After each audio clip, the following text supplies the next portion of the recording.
President Trump is trying to remove troops from the Middle East, but top generals disagree. Nancy Pelosi gives Trump a proper reason to call her Crazy Nancy, and the New York Post drops an expose on Hunter Biden's corruption. Is it fake news? Let's get into it.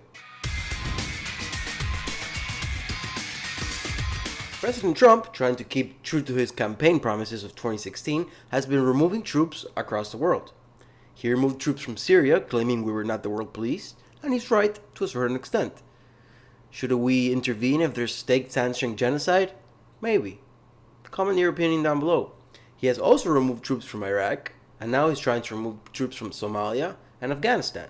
Keep in mind, we've been in Afghanistan for 18 years. 18 years! The top general in Afghanistan, General Mark Milley, disagrees with Trump, says the troop withdrawal should not happen, and at least it shouldn't happen at the rate that President Trump wants.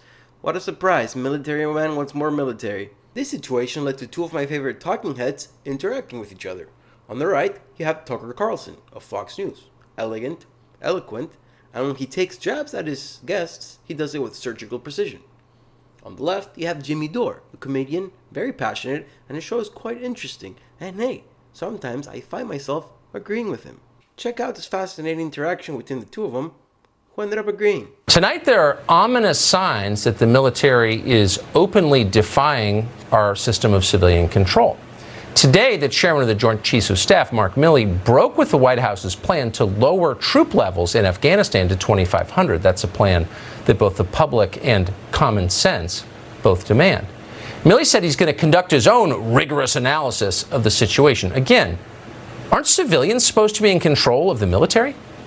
Jimmy Dore has thoughts about this. He's the host of the Jimmy Dore Show, and we're happy to have him with us tonight. Jimmy, thanks so much for coming on. So I guess it doesn't, I hope that I'd be principled enough that if a president I despised, if Elizabeth Warren were president, that I would be as offended by this as I am now, because it's an attack on our system, a system that we should probably keep a pretty good hold on. What's your view of it? Well, I think it's great that when a president orders a troop withdrawal, that's up for negotiation with anybody in the military. That just sounds great. Maybe Mark Milley is one of these resistance grifters, and he's writing a book he's planning on selling to those resistance people. Now he stood up against Trump, trying to end a war, because that's what it seems like. Anybody just, and here's the weird thing, Donald Trump, you have to end some of these wars. You have to pull these troops home now. Yes. He's the commander-in-chief. There's no excuses. People are sick and tired of these wars, and he's got to take on the establishment, Tucker. That's what won him the election in 2016. In the primary, Trump was able to smash the Bush dynasty and the Republican status quo, and now he can't handle a few military war hawks and Mitch McConnell. I say he can. He promised. Why he got elected was he promised to give everybody health care and end those overseas wars and invest that money back home. Well, right now, President Trump, there are millions and millions of Americans who don't follow you on Twitter who are hurting, who needs a check right now. And take those troops home, give that money to the people. If Nancy Pelosi offers $1,200, you double it. Put your name on that check. People need help right now. Do you know how weak it looks that you're trying to position yourself as a victim to Nancy Pelosi? And take those troops home, take that money, get it in a stimulus check, give it to the people right now. The time is ticking. Now is, if he would have given us health care, he missed his moment. They're going to, whoever gives the American people health care, they're going to put on Mount Rushmore. He missed that. Now it's time to take these troops home and invest that money back here. Now, people are hurting. You tell the Senate, the GOP and the Senate and Mitch McConnell to do their job and get a stimulus to the people, and he'll put his name on it. Whatever Nancy Pelosi offers, double it. That's what Trump would have done in 2016. He needs to do that now. I just find it so hilarious. You're a lefty who I'm sure is not voting Trump, who's giving him better advice than almost any Senate Republican, any congressional Republican, any Republican in Washington. I think you're absolutely right. Jimmy Dore, thank you for that. My pleasure. Anytime. They were talking about Nancy Pelosi because she rejected Trump's stimulus offer of $1.8 trillion of immediate relief for the American people. $1.8 trillion she rejected. Crazy Nancy not only rejected the offer, but when even CNN of all places tried putting some sense into her, she made an even bigger fool out of herself. Check it out. are incredibly difficult times right now, and we'll leave it on that note. Thank you so much for joining we'll us. leave it on the vote that you are not right on this, Wolf, and I hate to say that to you. But I feel confident about it, and I feel confident about my colleagues, and I feel confident in my chairs. And it's not about me. It's about millions of Americans who can't put food on the table, who can't pay the rent, and who are we having represent trouble, them, who and we are represent them, getting and by we represent these them. long food and lines we represent that we're seeing. them. I know we you know are. them. I'm just saying. We represent them, and we know them. As we We say, know them. We represent them. don't let the Yes. perfect be the enemy of the good, as they say It is here in nowhere Washington. near perfect. Madam Speaker. Always the case, but we're not even close to the good. All right, let's see what happens, because every day is critically, critically important. Thanks so much for Thank you joining for your us. sensitivity to our constituents' needs. I am sensitive to them because I see them on the street begging for food, begging for money. Madam Speaker, thank you so much. Have you fed them? We feed them. We feed them. We'll continue this conversation down the road for sure. We'll take a quick... Crazy Nancy indeed. She's letting millions of people potentially go into bankruptcy, and even dumber, it's a bad political move. Accept the $1.8 trillion, send it to the Senate, and there are several GOP senators who are dumb enough to vote against this. They think that if they vote for it, they're going to lose their seats in November. So put the ball in their court. How dumb are you?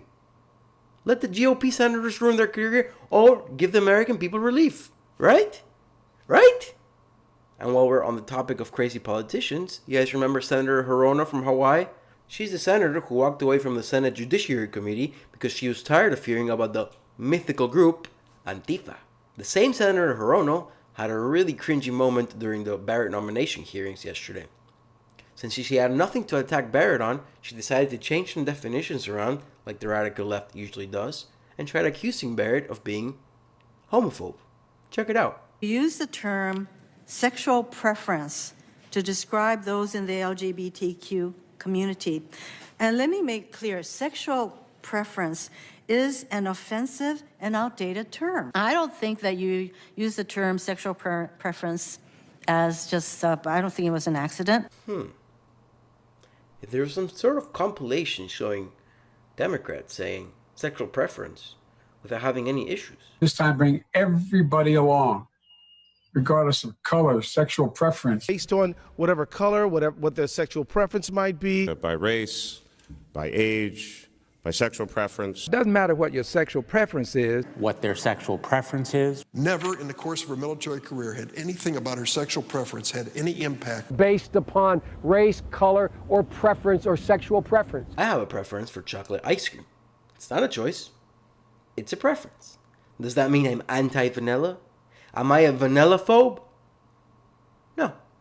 Moving on. The New York Post published a story alleging that Hunter Biden, in his position as board member of Burisma, a Ukrainian energy company, got some executives of Burisma to meet with his daddy, VP at the time, VP Biden. This comes after executives asked Hunter Biden how he could use his influence to help the company.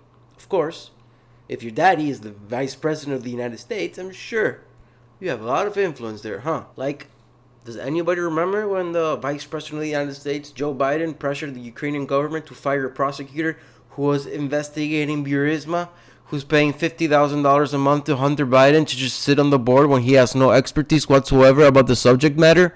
Because that actually happened. The New York Post article contains several emails that could be quite damning to the campaign administration if they are verified to be true. One of them is thanking Hunter for setting up the meeting between the execs of Burisma and Daddy VP Biden. The Post article made sure to add some spicy pictures of Hunter looking like the Fonz or with a crack pipe in his mouth while he falls asleep. The Biden campaign not only called a lid at 10 in the morning after this Post article was released, but they also put out a statement saying that they have reviewed Biden's schedule and the meeting, as alleged by the New York Post, never took place. Why not just say the meeting never happened? Now I'm asking myself two things. First, what? You never met with someone that wasn't on your schedule? Huh? Am I supposed to believe that only the people on your schedule are the people you actually met? Come on. And two, you say, as alleged by the New York Post? So what does that mean? It happened some other type of way? Everything about this is quite sketchy. Why am I showing you this story? If you're a Biden supporter, you're not going to believe it. And if you're a Trump supporter, you most likely are. So why am I showing it to you? It's not because of that. It's to show you the censorship that we have going on. Facebook made the decision to limit distribution of the New York Post article. At the same time, Twitter won't let anyone post links to it, claiming it's potentially harmful. Yeah, to who? Biden's campaign. Not even the editor of the New York Post could post a link to the story on Twitter. The reason big tech companies act like this is because of Section 230, which enables these companies to behave like publishers but at the same time be considered platforms, when in fact they clearly are publishers, hence the constant censoring and editorializing. Do you think Nancy Pelosi has finally earned her Crazy Nancy title, or do you think she already earned it in the past? And what about the Biden story? Do you believe that one? Comment your opinion down below. Like, subscribe, bring the troops home. Ginger out.